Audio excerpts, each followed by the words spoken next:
En ons is weer by Lukaas van Hout se Boodskappe. As regtig nou meer mense na die goed kyk, hoe meer is dit vir ons nou van toepassing. Nie soseer al 6 jaar gelede nie. Nou ons is by Boodskap 36 op 2 Oktober 2013 gegee. 'n belofte wat hy sê die woorde sal vermeerder. Nou as ons net kyk van 2006 tot nou, hoeveel woorde het ons gekry vanuit die hemele, dan hoef ons eintlik niks verder te lees nie, dit het in vervulling gegaan.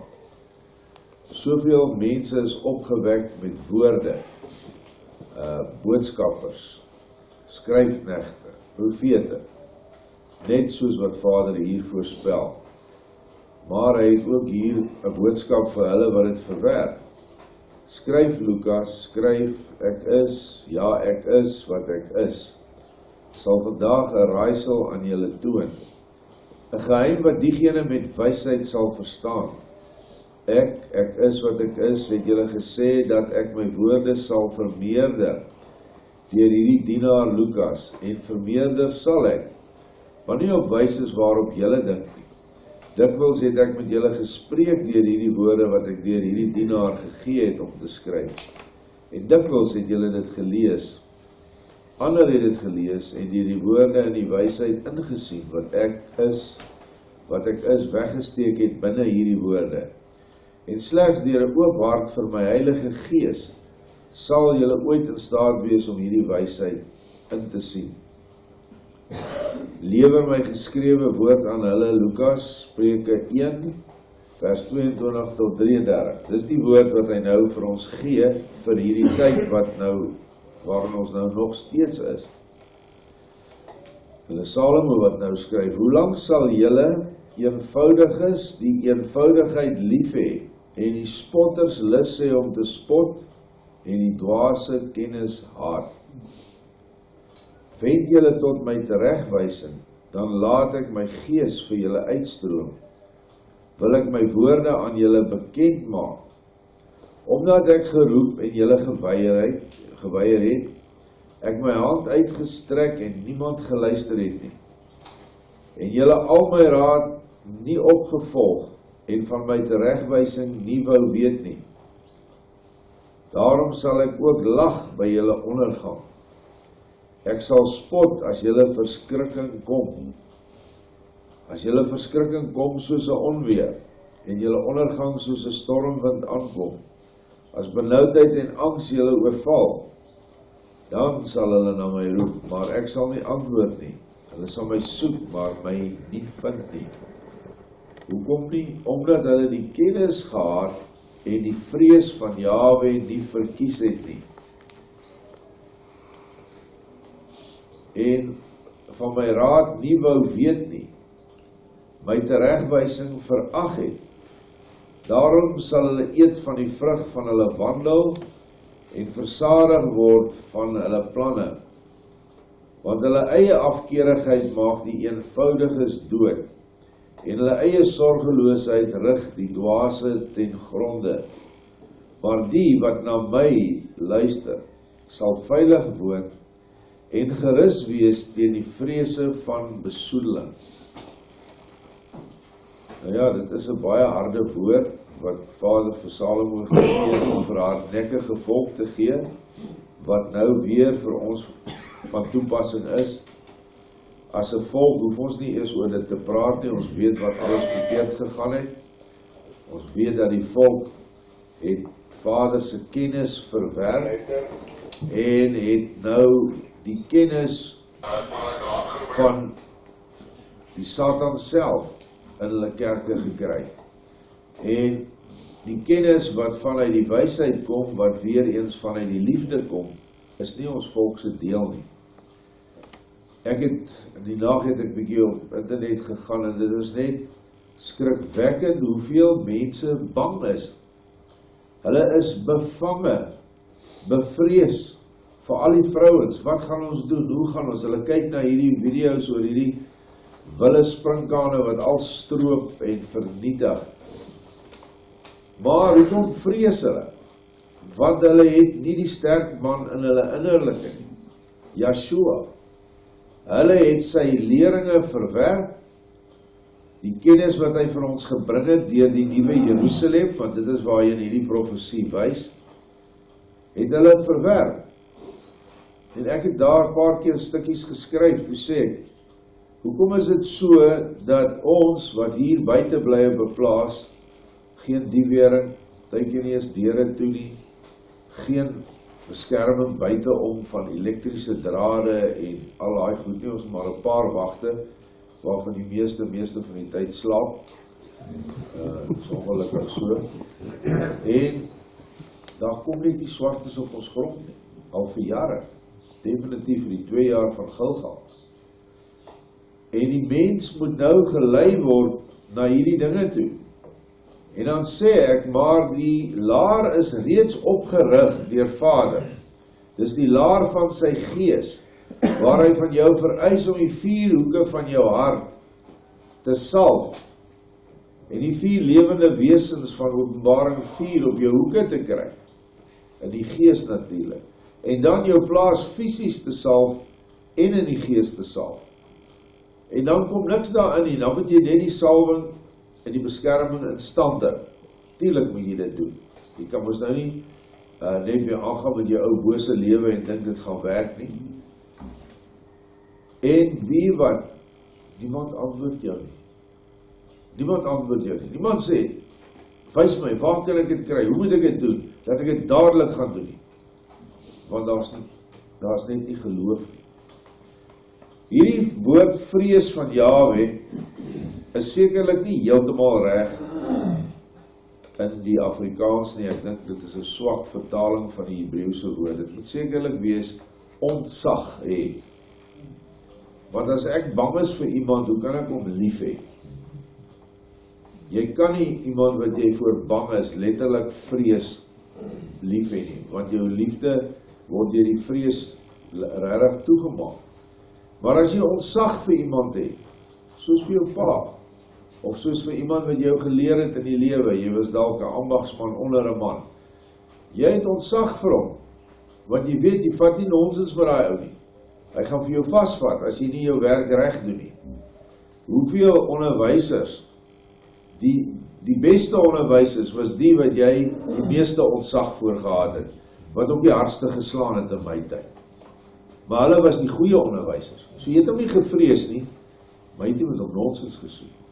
So, dit is eintlik die begrip, want ons moet lief hê.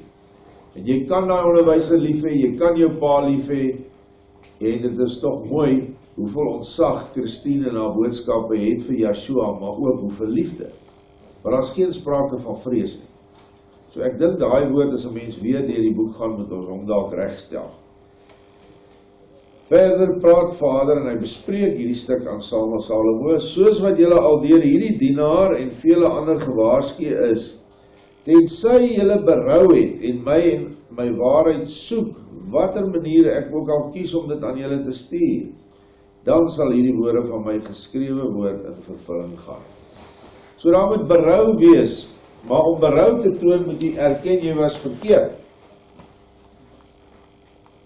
En dit is ons volk se groot probleem. Hulle kan nie sê, jammer ek het 'n fout gemaak. Jammer ek was verkeerd. Ek sien dit hier op die plaas. Mense kan nie berou toon nie. Nou wanneer jy berou toon, dan kan Yeshua eers met jou werk, want dit is tog 'n voorvereiste. Hy laat hierdie goed oor ons kom, hy laat jy jou eie pad loop, sodat jy jou kop kan stamp, die gevolge kan ervaar en dan berou het. Want nou ongelukkig, die mense stamp die kop by elke dag, en hulle kry seer, maar hulle sien nie, waar is die fout nie, en hulle kry nie berou nie. En dan gaan dit net slegter en slegter. Dit is nou maar die feit van die lewe. Herhaal weer daai vers 28, dan sal hulle na my roep, maar ek sal nie antwoord nie, hulle sal my soek, maar my nie vind nie. Dit kan nie byvoeg.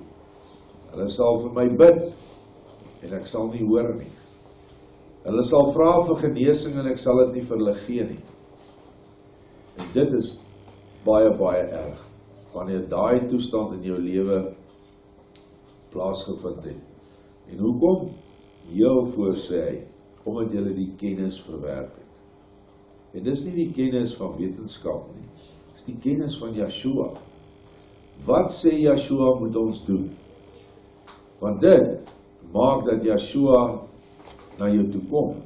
En hy sê vir jou, bid vir jou vyande, doen goed aan die wat jou vervloek, seën hulle. Hy sê, draai die ander wang. Hy sê, moenie oordeel nie. Hy sê, vee eers voor jou eie druppel, voordat jy ander mense se huise wil uitvee. Hy sê, ruk die balk uit jou oog uit, as jy splinters in ander sien. Hoeveel keer wil ons nie iemand met klippe doodgooi nie? Want ons wys na die sonde, en dit is 'n erge sonde. En wie van ons is waardig om 'n klip op te tel? Niemand nie. Soos dis al die kennis wat verwerp word, gaan ons aan met Lukaas se boodskap, in daardie dae en in daardie tyd, dit is waar ons nou is, sal my Heilige Gees julle harte verlaat, en met groot erns sal julle my soek en my nie vind nie. Selfs my woorde sal hulle betekenis in julle harte verloor, soos wat hulle die harte kouer as die koudste ys sal word, en verhard sal hulle word vir my woord, ek is. Dit is verskriklik, want dit is die laster teen die Heilige Gees. Die laster teen die Heilige Gees, sê die woord, is daar geen offer te bring nie. Dit is 'n onvergeefbare sonde. En hy sê, dit sal nie vergewe word nie in hierdie eeu nie, en ook nie in die toekomende eeu nie. Nou daardeur kan 'n mens nou redeneer, nou maar okay, as daar dan so onvergeefbare sonde is, dan het Yeshua nie 'n volkome offer gebring nie. Maar dis nie waar nie. Yeshua het 'n offer gebring vir elke mens wat hom aanneem. En as jy sê, jy het hom aangeneem as jou verlosser, dat hy vir jou gesterf het, dat hy vir jou opgestaan het, dan moet jy doen wat hy sê. Klaar, punt, daar's nie ander argumente nie. As jy nog 'n paar petty heids wil hê, 'n paar mense wil jy uitsonder en sê, maar ek sal almal vergewe, maar daai ou, hom haat ek, want hy dit en dit aan my gedoen, en ek sal aanhou om hom te haat.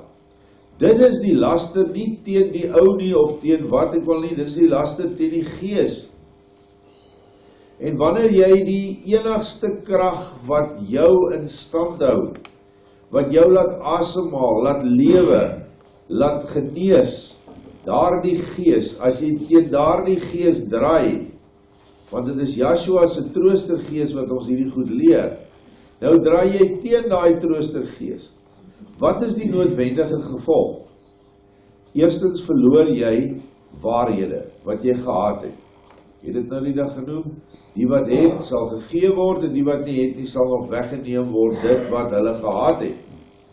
En dan sien jy 'n duidelike stagnasie en 'n agteruitgang in hulle geestelike lewens. Hulle verwerp goed wat hulle voorheen met grootste liefde omhels en aanvaar het. Dan die volgende ding wat jy sien is, hulle liggame gaan agteruit. En hulle word al hoe sieker. Vir elke siekte in die liggaam is daar 'n ooreenstemmende siekte van die siel. En dit is baie belangrik dat as jy deur 'n siekte geplaag word, en jy is hier op die plaas, kom na Erna toe, sy het 'n boek. En dit is 'n wonderlike boek, is 'n hoogs geïnspireerde boek, deur 'n dame in Zimbabwe geskryf, 'n Afrikaanse dame, wat vir jou elke siekte se geestelike oorsprong gee. En jy sal verbaas wees wat die oorsprong is, wanneer jy met 'n tandeborsel in die hoekkamers van jou hart gaan begin krap. Dan gaan jy by 'n groot klomp drek uitkom. Maar as jy dit nie weet nie, gaan jy daar uitkom. So, alles verloor hulle. Nou, omdat jy laster teen die krag wat jy onstand hou, kan Yeshua nie ingryp nie, want jou vrye wil is natuurlik sterk, die sterkste krag wat daar is. En nou moet hy, die engele wat om jou is, moet nou met groot hartseer sien, hoe gaan hierdie kind van Vader al hoe agteruit. En selfs wanneer jy sterf, sal daai vergifnis nie wees nie. Want nou eers kom jy in 'n toestand wat baie moeiliker is as die aardse toestand. En dit is die pad. Spreuke 1 vers 29 haal hy weer aan. Baie belangrik, omdat hulle die kennis gehad en die vrees van Jahwe nie verkies het nie, of die ontzag van Jahwe nie verkies het nie. Kan jy vir my sê dat as Joshua sekere uitsprake maak? Nee. Elke woord van Joshua is 'n wet. Joshua het geen woorde gespreek wat nie ewig is nie. As jy dan sê, jy het ontzag vir hom, en jy doen nie wat hy sê nie, is jy mos nou niks anders as 'n stout kind in 'n klas met 'n onderwyser. Hy sê vir jou, julle moenie die meisie se hare trek nie, moenie die vlegsels in die inpotte doop nie, my tyd toe ons nog inpotte gehad het, en die versoeking is net te groot. Dan kry jy jou verdiende pak slaag. En jy moet verskoning vra. En jy moet dit nooit weer doen nie. En so werk dit ook met hierdie sonde. Want ja, jou probleem is, wanneer mense te lank in hierdie tipe van verharding ingegaan het, dan wil hy nie meer verander nie. Dit is erg. Dit is baie erg, want ons kan niemand se wil verander nie. Hy sê, Lukaas, vertel hulle weer van my pleidooie aan hulle harte. Ja, my pleidooie, die ek is wat ek is, pleit met hulle harte om berou te hê. En open julle harte vir my in vertroue en in liefde, sodat ek hulle kan vul met goddelike waarheid wat ek so graag aan hulle wil gee, en wat ek soveel moes terughou, want hulle harte is gevul met hulle eie nietighede. Open julle harte vir my, sodat ek julle kan vul met hierdie woorde wat ek vir julle het. Ek wil hulle spreek en skryf, onder julle eie volk, deur julle eie volk. Dis wat hy altyd doen, hy verwek profete in die eie volk. Maar, as julle nie gehoor wil gee nie, as julle my nie soek nie, as julle nie sal verneder in julle arrogansie en nietighede nie, dan, sowaar as ek leef en asemhaal, sal al hierdie werk gegee word aan van ander volke en nasies, om aan my volk te doen, wat julle in julle nydigheid weier om te doen. Ek hoor jou, Lukaas, ek hoor jou bid, en ek vra dat dit nie so moet wees nie, en dat dit te veel is vir my volk, vir die boere om te dra, as alles aan ander gegee moet word om te doen. Ek hoor jou stem, en stem in om nog meer onder die boere op te wek, om te deel in hierdie werk. En dit het Vader gedoen. Ek kan die name nou noem, maar almal wat hier sit, wat al van 2006 bewus was van hierdie dinge, 2013, weet wie hy almal opgewek het. Ek is wat ek is, sal die krag van my Heilige Gees selfs weer verhoog in hierdie verharde harte. En weer sal ek my Heilige Gees in hulle harte verhoog, want dit is my wil dat baie moet deel in hierdie werk. Dit is my wil dat al my boodskappers my vertrou om hierdie werk te volmaak onder almal van julle, sodat in alle dinge my woorde deur almal van julle in volmaakte en orde en harmonie sal wees, en dat die hele wêreld sal kan sien en weet, ek is wat ek is, en dat deur my werk vervolmaak sal word onder my baie volke van ander nasies, wat met een stem van die woorde van ek is spreek en skryf. Die ander volke natuurlik, die 12 verlore stamme, wat hiernatoe moet kom. En hierdie werk van Lukaas is die hoofsaaklike doelwit van hierdie boodskap, wat natuurlik aanvanklik in Engels gegee is, en wat oral beskikbaar is op internet, was om die mense van die verlore stamme bewus te maak, dat die versameling in Suid-Afrika gaan plaasvind deur die boerevolk. Dit is die hoofdoel. Die hoofdoel nog verder is om Joshua met jou hele wese aan te gryp, en sy woorde te bestudeer, soveel woorde wat gegee is vanuit die hemele. As ons op nuwe openbaring gaan, dan sien jy hoeveel woorde het hy nie gebring nie. Is alles daar. Maar helaas gister gesê, volk wil dit nie hê nie. Die volk is besig met hulle nietighede. Nou nietighede kan nou baie dinge wees. Ek dink een van die nietigste nietighede is sport.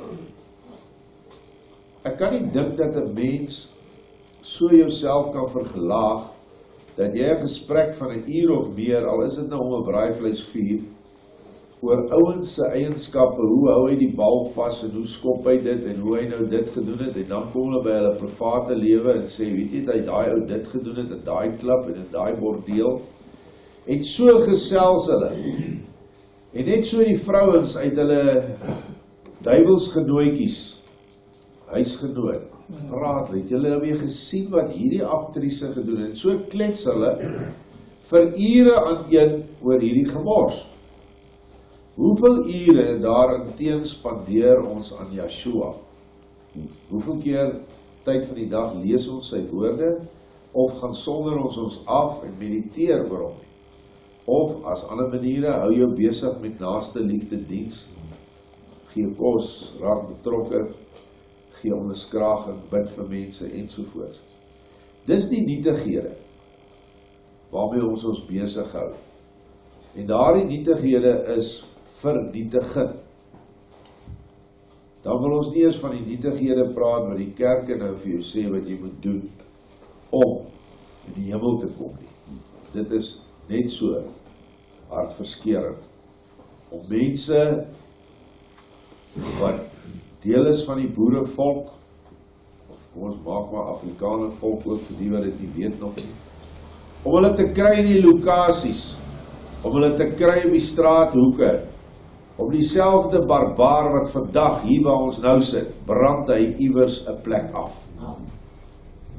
Hulle brand alles af wat vir hulle deur die witman opgerig is, vir hulle beswil. En in plaas van dat ons hulle uitlos, wat die Bybel sê, jy moet aan hulle nie goed doen nie, dit staan in die Ou Testament, mag met hulle geen verbond sluit nie, en as ons dit doen, dan sal presies dit oor ons kom wat ons nou elke dag op TV sien. Dit is nietighede. Maar wie die arme kindjie wat blank is, en wat daar in die armdele van Pretoria, haar lyfie moet gee vir Nigeriërs, vir dwelms, want sy is 12 jaar oud en sy is al volledig verslaaf. Jong seentjies, wat hulle lywe op Kerkplein verkoop vir boosaardige wit mans, pedofiele. Dit is so, dit is wat hier gebeur. Waar is ons mense om hawens vir hierdie mense te kry? Dat hulle ook net iewers kan op 'n plek wees waar hulle liefde kan ervaar. Maar dis nie daar nie. Nou ja, dan moet hierdie goed oor ons kom. Hy sê hierdie verskrikking sal soos 'n onweer kom. Soos wat ons nou lees in Amerika, winde van 300 km/h. Ek wil niks gaan op hierdie plaas staan as so 'n wind hier moet deurgaan nie. Niks.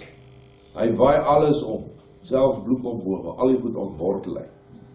En in die gees is so weer nog erger. Want dit is totaal en al vernietiging. Baie dankie. Gaan we verder.